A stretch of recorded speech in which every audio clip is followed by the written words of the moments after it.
I'm Margot Politis. Welcome to Study English, IELTS preparation. Today we're going to look at ways of connecting ideas. There are many ways of doing this using conjunctions, words that join. First, let's listen to Paul Gibson, an architect, while he takes us on a tour of his new, environmentally friendly solar house.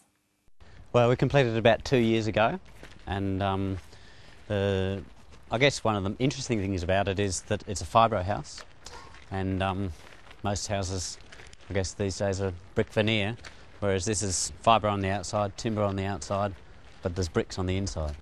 Well, I guess the very high windows along the north side, going down to the lower ceiling height on the south, basically allows you to get a lot of sun in through these windows in winter, and the louvers which go out actually go to a point where the sun can be shaded completely in summer, but they can be opened to let the sun right back into the house through winter. This house actually has two north faces. There's the north face of all the living rooms, 3 actually, and then the master bedroom has a north face, and the other bedrooms also have a north face. So it's trying to maximise what we call the aperture of the house, which is how much sun you actually get in winter. Okay, now we've listened to Paul, let's look at the way he connected his ideas. Good communication, especially in an academic setting, is all about expressing and connecting both simple and complex ideas. There are many ways to do this. Simple sentences express a single, simple idea. The most simple sentence consists of just a subject and a verb. The door opens. The woman enters. The easiest way of connecting ideas is using coordination. That's taking 2 simple sentences and linking them with a conjunction or a joining word.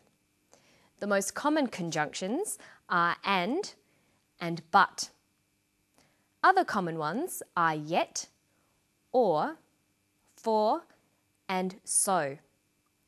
We use the most simple conjunctions in place of a full stop. The door opens. The woman enters. The door opens and the woman enters. The door opens. The woman doesn't enter. The door opens, but the woman doesn't enter. Listen to an example here. Well, we completed it about 2 years ago, and I guess one of the interesting things about it is that it's a fibro house, and most houses, I guess these days, are brick veneer. It's a fibro house, and most houses are brick veneer. It is a fibro house. Most houses are brick veneer. These are 2 simple sentences. They can be linked together to form a longer sentence called a compound sentence. It is a fibro house and most houses are brick veneer. Compound sentences have 2 independent clauses, 2 clauses that can be separate sentences. Here's another one. Ceiling height on the south basically allows you to get a lot of sun in through these windows in winter, and the louvers which go out actually go to a point where the sun can be shaded completely in summer, but they can be opened to let the sun right back into the house through winter. He's talking about the louvers. He joins together 2 sentences. The louvers go to a point where the sun can be shaded completely in summer.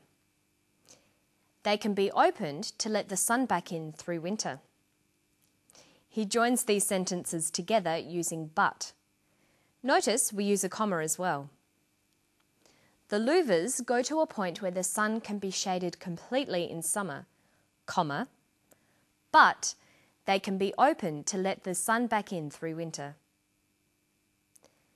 The conjunctions and but can also be used to join words and phrases in lists. We separate words with commas and then use a final and. The house is made of fibro. The house is made of fibro and timber.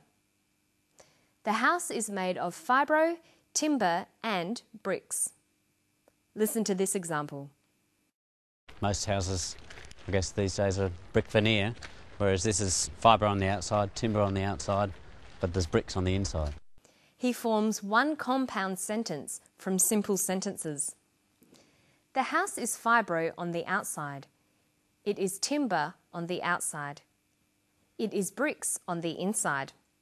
Notice that and is used to list similar things, but is used to contrast different items in a list. So we could also say the house is fibro and timber on the outside, but bricks on the inside. Okay, so that's an introduction to coordination.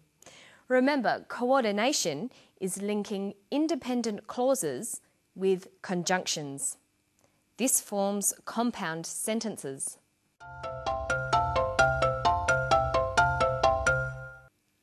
Another way to join ideas is using subordination.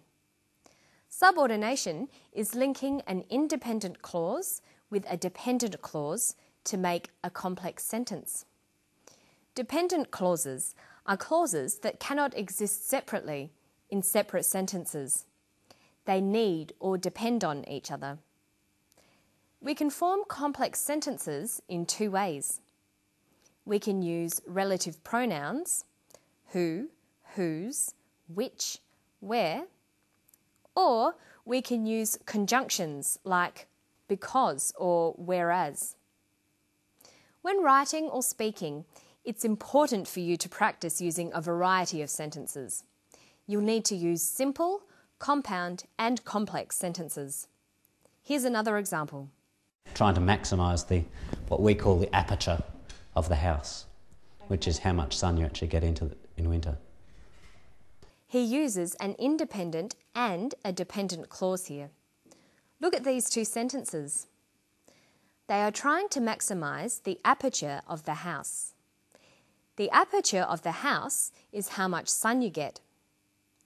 He joins these two sentences together with a relative pronoun.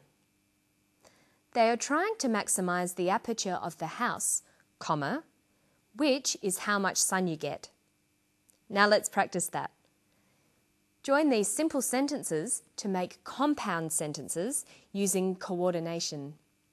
Here, try to use and but. The master bedroom has a north face.